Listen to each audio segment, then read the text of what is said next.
Well, hello everyone. Welcome to another edition of One Plus One, your place for inconvenient truth telling and myth busting. It's another of our All Things Africa edition. We continue our series across the continents, looking at the history and current affairs of each African country and the respective regions they come from.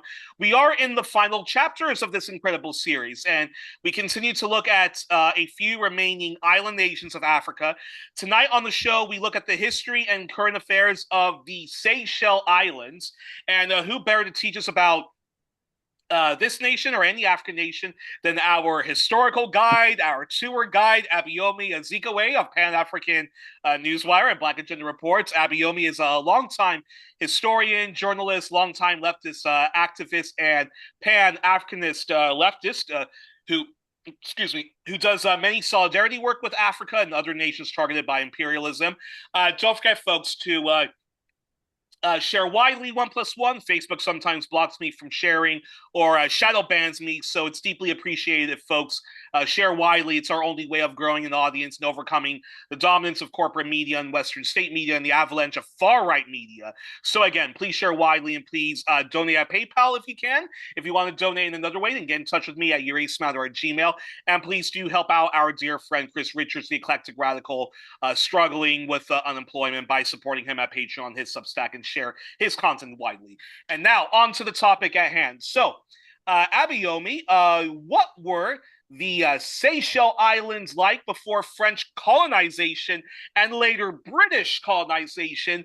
And how did it become first a French colony and later a British one? And as always, what were the conditions of the people like living under these two ghastly empires?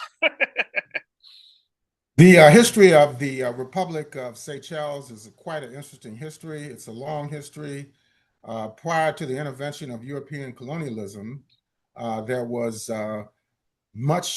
has been much discussion about who actually inhabited those islands. It's over 100 islands located in the Indian Ocean.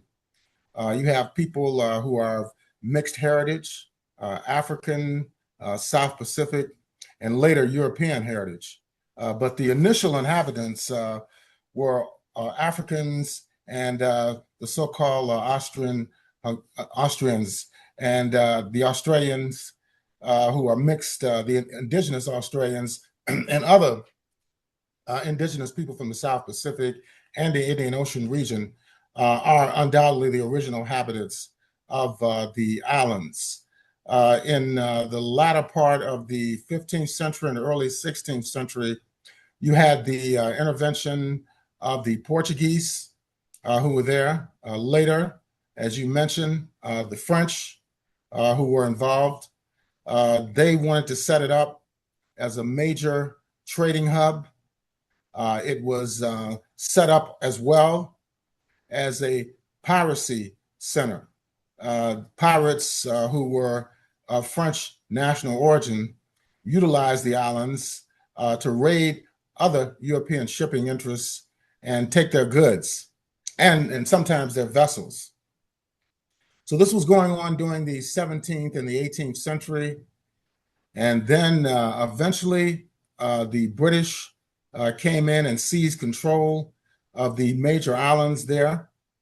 And under Britain, they also set it up as a major trading fort for their bourgeoisie.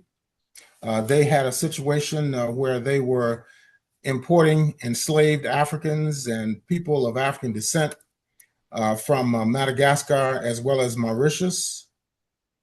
Then, of course, during the 19th century, well, actually during the late 18th century, when the French were dominant there, they maintained slavery. Yeah. Even though they were supposed to have abolished slavery. But what happened was that they felt that if they did eliminate slavery, then they would be at a disadvantage in regard to maintaining control of the Seychelles Islands. Then, of course, there was the takeover by the British. And the British, of course, theoretically had outlawed the Atlantic slave trade as early as the first decade of the 19th century, around 1806, 1807. But people who owned slaves were still able to keep them, even though they weren't supposed to be involved in the actual slave trade. So these are some of the developments that took place. In regard to the French, they, on the one hand, set up somewhat of a assembly, national assembly, similar to what happened on the.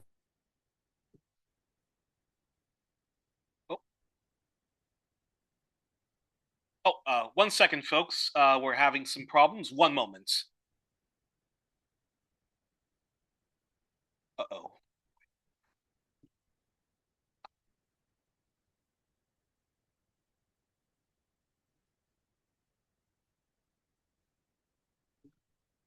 Uh-oh. Wait, 1 moment, folks.